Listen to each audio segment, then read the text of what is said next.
আসসালামু আলাইকুম। সংবাদে আপনাদের সবাইকে স্বাগত জানাচ্ছি। আমি ফিরোজ তোহা। শুরুতেই আরবে কেবলস সংবাদ শিরোনাম। আন্তর্জাতিক বাংলা সংবাদে আপনাকে স্বাগত। শুরুতেই সংবাদ শিরোনাম, পরে বিস্তারিত। শুরুতেই জানাবো, ইরান, ইসরায়েল, হিজবুল্লাহ মধ্যপ্রাচ্যে পুরোদমে যুদ্ধ চলছে। এরই জেরে তৃতীয় বিশ্বযুদ্ধের দ্বারপ্রান্তে বিশ্ব। দর্শক, এরই মাঝে আমাদের হাতে এসেছে কিছু ভয়ঙ্কর গুরুত্বপূর্ণ আপডেট আন্তর্জাতিক সংবাদ। শুরুতেই জানাবো, মধ্য ইসরায়েলে হিজবুল্লাহ রকেট হামলা, আহত 7। দখলদার ইসরায়েলের মধ্য ভূখণ্ডে হামলা চালিয়েছে লেবানন ভিত্তিক প্রতিরোধ আন্দোলন হিজবুল্লাহ যোদ্ধারা। এতে অন্তত 7 জন ইহুদিবাদী আহত হয়েছে। এরপর জানিয়ে দিব, এবার পারমাণবিক হামলার অনুমতি দিলেন পুতিন। চলমান রাশিয়া ইউক্রেন যুদ্ধে রুশ বাহিনীকে পরমাণু অস্ত্র ব্যবহারের অনুমতি দিয়েছে রাশিয়ার প্রেসিডেন্ট ভ্লাদিমির পুতিন। আজ এই সংক্রান্ত একটি ডিক্রিতে স্বাক্ষর করেছেন তিনি। মনে করা হচ্ছে, ইউক্রেনকে রাশিয়ার ভূখণ্ডের গভীরে যুক্তরাষ্ট্রের ক্ষেপণাস্ত্র দিয়ে হামলার অনুমতির জবাব দিতে এই পদক্ষেপ গ্রহণ করেছেন পুতিন। তাহলে কি বিশ্ব আরেকটি বিশ্বযুদ্ধ দেখবে? এ ব্যাপারে গুরুত্বপূর্ণ সংবাদ জানাবো, সঙ্গেই থাকুন। এবারে জানাবো, ইইউ এবং যুক্তরাজ্যের নতুন নিষেধাজ্ঞা প্রত্যাখ্যান করল ইরান। ইউরোপীয় ইউনিয়ন এবং যুক্তরাজ্য কর্তৃক ইরানের বিরুদ্ধে আরোপিত নতুন নিষেধাজ্ঞা প্রত্যাখ্যান করেছে ইসলামী প্রজাতন্ত্র ইরান। আজ ইরানের পররাষ্ট্র মন্ত্রণালয়ের মুখপাত্র ইসমাইল বাঘাই এক বিবৃতিতে এসব কথা জানিয়েছেন। এদিকে প্রথমবারের মতো যুক্তরাষ্ট্রের তৈরি দূরপাল্লার ক্ষেপণাস্ত্র দিয়ে রাশিয়ার মাটিতে হামলা চালালো ইউক্রেন। ইউক্রেনের প্রেসিডেন্ট ভলোদিমির জেলেনস্কি বলেছেন, 2025 সালে দেখা যাবে কারা এই যুদ্ধে জয়লাভ করে। যুক্তরাষ্ট্রের বর্তমান প্রেসিডেন্ট জো বাইডেন ইউক্রেনের প্রেসিডেন্টকে অনুমতি দেওয়ার পরই যুক্তরাষ্ট্রের দূরপাল্লার ক্ষেপণাস্ত্র ব্যবহার করে রাশিয়ার মাটিতে হামলা শুরু করেছে। এতেই ক্ষিপ্ত হয়েছে রাশিয়ার প্রেসিডেন্ট ভ্লাদিমির পুতিন। তিনি ইউক্রেনে পারমাণবিক হামলার জন্য একটি চুক্তি সই করেছেন। তাহলে এই যুদ্ধটি নতুন করে আবার বড় যুদ্ধের সম্ভাবনার দ্বারপ্রান্তে চলে আসলো। এবং সর্বশেষ জানাবো, যুক্তরাজ্যের নিষেধাজ্ঞার সমালোচনা ইরান। রাশিয়াতে ক্ষেপণাস্ত্র পাঠানোর অভিযোগ অস্বীকার। ইউক্রেন যুদ্ধে ব্যবহারের জন্য রাশিয়াতে ব্যালিস্টিক ক্ষেপণাস্ত্র পাঠিয়েছে ইরান, এমন ভুয়া অভিযোগ তুলে তেহরানে রাষ্ট্র পরিচালিত একটি শিপিং কোম্পানি এবং অন্যান্য স্থাপনার উপর মার্কিন নিষেধাজ্ঞা আরোপ করেছে ইউরোপীয় ইউনিয়ন। তবে ইরান এই নিষেধাজ্ঞার নিন্দা জানিয়েছে। খবর আল জাজিরার। প্রিয় দর্শক, এতক্ষণ শুনছিলেন সংবাদ শিরোনাম, এবারে বিস্তারিত। তবে তার আগে বন্ধুরা, অনুরোধ থাকবে এই সংবাদটিতে একটি লাইক দিন।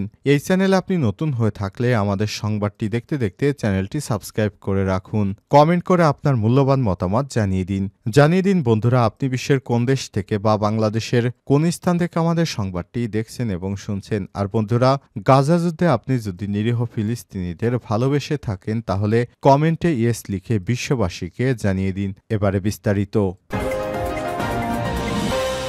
মধ্য ইসরায়েলে হিজবুল্লাহ রকেট হামলা, আহত 7। মধ্য ইসরায়েলে রকেট হামলা চালিয়েছে লেবানন ভিত্তিক প্রতিরোধ আন্দোলন হিজবুল্লাহ। এতে অন্তত 7 জন আহত হয়েছে। মঙ্গলবার 19 নভেম্বর কাতার ভিত্তিক সংবাদ মাধ্যম আল জাজিরার এক প্রতিবেদনে সব তথ্য জানানো হয়েছে। ইসরায়েলি অ্যাম্বুলেন্স সার্ভিস মেগান ডেভিড অ্যাডম এই তথ্য নিশ্চিত করেছেন। ইসরায়েলি সামরিক বাহিনী জানিয়েছে, লেবানন থেকে 5টি প্রজেক্টাইল এবং 10টি রকেট ছোড়া হয়েছে। এর মধ্য থেকে কয়েকটি প্রজেক্টাইল ইসরায়েলি সীমানায় প্রবেশ করেছে। ফলে বৃহত্তর তেল আবিব এলাকায় ড্যান শারন এবং মেনাসে অঞ্চলে সতর্কতামূলক সাইরেন বেজে ওঠে। তারা আরও জানিয়েছে, আরও কয়েকটি প্রজেক্টাইল ভূপাতিত করা হয়েছে। আর কিছু ইসরায়েলি সীমানায় প্রবেশের আগেই প্রতিহত করা হয়েছে। ইসরায়েলি বাহিনী আরও জানিয়েছে, লেবানন থেকে ইসরায়েলের আপার গ্যালিলিও এলাকাকে লক্ষ্য করে 10টি রকেট ছোড়া হয়েছে। এর মধ্যে কয়েকটি ইসরায়েলি সীমানায় আসার আগেই প্রতিহত করা হয়েছে, আর কয়েকটি ইসরায়েলি সীমানায় প্রবেশের পর উন্মুক্ত স্থানে ভূপাতিত করা হয়েছে। এ সময় কোনো রকেট ওই এলাকায় আঘাত করেছে কিনা সে বিষয়ে তারা কিছু জানায়নি। এবার পারমাণবিক হামলার অনুমতি দিলেন পুতিন। চলমান রাশিয়া ইউক্রেন যুদ্ধে রুশ বাহিনীকে পরমাণু অস্ত্র ব্যবহারের অনুমতি দিয়েছেন রাশিয়ার প্রেসিডেন্ট ভ্লাদিমির পুতিন। মঙ্গলবার 19 নভেম্বর এ সংক্রান্ত একটি ডিক্রিতে স্বাক্ষর করেছেন তিনি। মনে করা হচ্ছে ইউক্রেনকে রাশিয়ার ভূখণ্ডের গভীরে যুক্তরাষ্ট্রের ক্ষেপণাস্ত্র দিয়ে হামলার অনুমতির জবাব দিতেই তিনি এই পদক্ষেপ নিয়েছেন। যুক্তরাষ্ট্রের প্রতি ইঙ্গিত করে ডিক্রিতে বলা হয়েছে, পারমাণবিক শক্তিধর কোনো দেশের সমর্থনে রাশিয়ার ক্ষেপণাস্ত্র হামলা চালানো হলে পাল্টা জবাবে পারমাণবিক অস্ত্র ব্যবহার করতে পারবে মস্কো। মঙ্গলবার যুদ্ধের 1000তম দিবস পার করেছে রাশিয়া ইউক্রেন। আজকের এই দিনে পুতিন তার দেশের পরমাণু নীতি হালনাগাদ করে এই ডিক্রিতে স্বাক্ষর করেছে বলে সাংবাদিকদের জানিয়েছে পুতিনের মুখপাত্র ও রুশ প্রেসিডেন্ট কার্যালয় ক্রেমলিনের প্রেস সেক্রেটারি দিমিত্রি পেসকভ। নতুন এই ডিক্রিতে বলা হয়েছে, যে সব দেশের পরমাণু অস্ত্র নেই তাদের যদি তৃতীয় কোনো দেশ বা পক্ষ এ ধরনের বিধ্বংসী অস্ত্র প্রদান করে, সেক্ষেত্রে সেসব দেশের বিরুদ্ধে পরমাণু অস্ত্র ব্যবহার করতে পারবে রাশিয়া। মঙ্গলবার মস্কোতে ক্রেমলিন কার্যালয়ে আয়োজিত এক ব্রিফিংয়ে পেসকভ বলেন, পরমাণু অস্ত্র নেই এমন কোনো আগ্রাসী দেশের সঙ্গে পরমাণু অস্ত্র সমৃদ্ধ কোনো দেশ যদি জোটবদ্ধ হয়, তাহলে তা আর এক নয়, বরং যৌথ হামলায় পরিণত হবে। আর এমন পরিস্থিতিতে নিজেদের নীতি অক্ষুণ্ণ রেখে যে পদক্ষেপ নেওয়া উচিত আমরা সেটি নিয়েছি। পেসকভ আরও বলেন, রাশিয়া সব সময় পরমাণু অস্ত্র ব্যবহার করার বিপক্ষে। আমরা শুধু আমাদের নিরাপত্তা, সার্বভৌমত্ব এবং অখণ্ডতা রক্ষার জন্য এই সিদ্ধান্ত নিতে বাধ্য হয়েছি। এর আগে গত রোববার ইউক্রেনের প্রেসিডেন্ট ভ্লাদিমির জেলেনস্কি রাশিয়ার অভ্যন্তরে যুক্তরাষ্ট্রের দূরপাল্লার ক্ষেপণাস্ত্র দিয়ে হামলার জন্য অনুমতি দেন যুক্তরাষ্ট্রের বিদায়ী প্রেসিডেন্ট জো বাইডেন। এই অনুমতি 2 দিনের মধ্যে পরমাণু অস্ত্র ব্যবহারিক বিষয়ে ডিক্রিতে স্বাক্ষর করলেন পুতিন।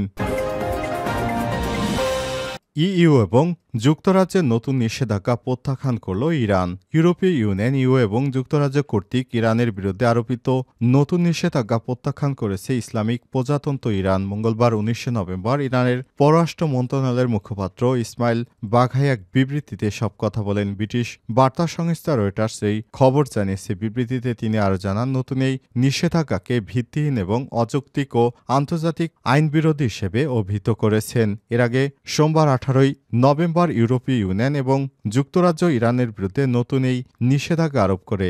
এই পদক্ষেপের মূল কারণ হিসেবে দাবি করা হচ্ছে, রাশিয়ায় ক্ষেপণাস্ত্র সরবরাহের অভিযোগ। 2022 সালের ফেব্রুয়ারিতে ইউক্রেন যুদ্ধ শুরু হওয়ার পর রাশিয়ার প্রতি ইরানের সমর্থন, বিশেষ করে সামরিক সহায়তার কারণে এসব নিষেধাজ্ঞা জারি করা হয়েছে। ইইউ ব্রাসেলসে সোমবার এক ঘোষণায় জানায়, তারা ইসলামিক রিপাবলিক অব ইরান এবং শিপিং লাইনস IRILS এবং এর পরিচালককে নিষেধাজ্ঞার তালিকায় অন্তর্ভুক্ত করেছে। ব্রিটেনও একই দিন ইরানের এয়ারলাইন্স এবং শিপিং ক্যারিয়ারগুলোর উপর নিষেধাজ্ঞা জারি করেছে। তাদের অভিযোগ, রাশিয়াকে ব্যালিস্টিক ক্ষেপণাস্ত্র সরবরাহের জন্য ইরান দায়ী।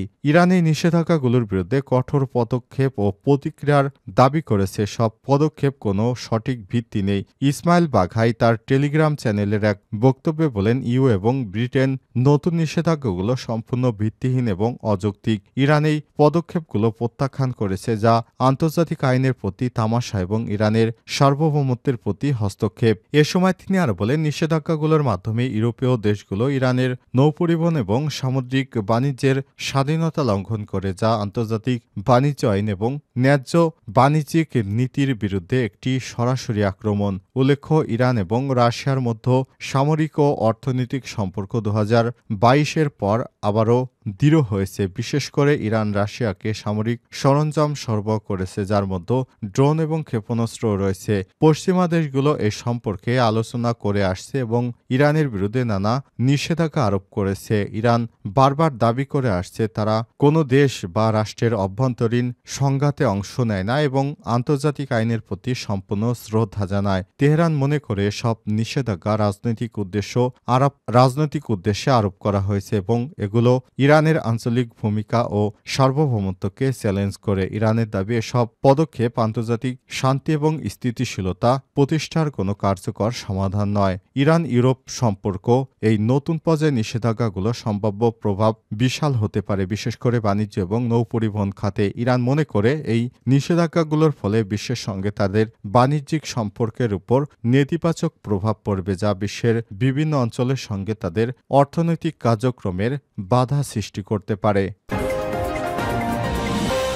প্রথমবারের মতো যুক্তরাষ্ট্রের তৈরি দূরপাল্লার ক্ষেপণাস্ত্র দিয়ে রাশিয়াতে হামলা চালালো ইউক্রেন। ওয়াশিংটনের অনুমতি দেওয়ার একদিনের মধ্যেই যুক্তরাষ্ট্রের তৈরি দূরপাল্লার একটি ক্ষেপণাস্ত্র দিয়ে রাশিয়াতে সরাসরি হামলা চালিয়েছে ইউক্রেন, এমনটা জানিয়েছে রাশিয়া খবর বিবিসির। মস্কোর প্রতিরক্ষা মন্ত্রণালয় জানিয়েছে আজ সকালে যুক্তরাষ্ট্রের তৈরি আর্মি ট্যাকটিক্যাল মিসাইল সিস্টেম ব্যবহার করে রাশিয়ার ব্রানাস্কো অঞ্চলে হামলা চালিয়েছে ইউক্রেন।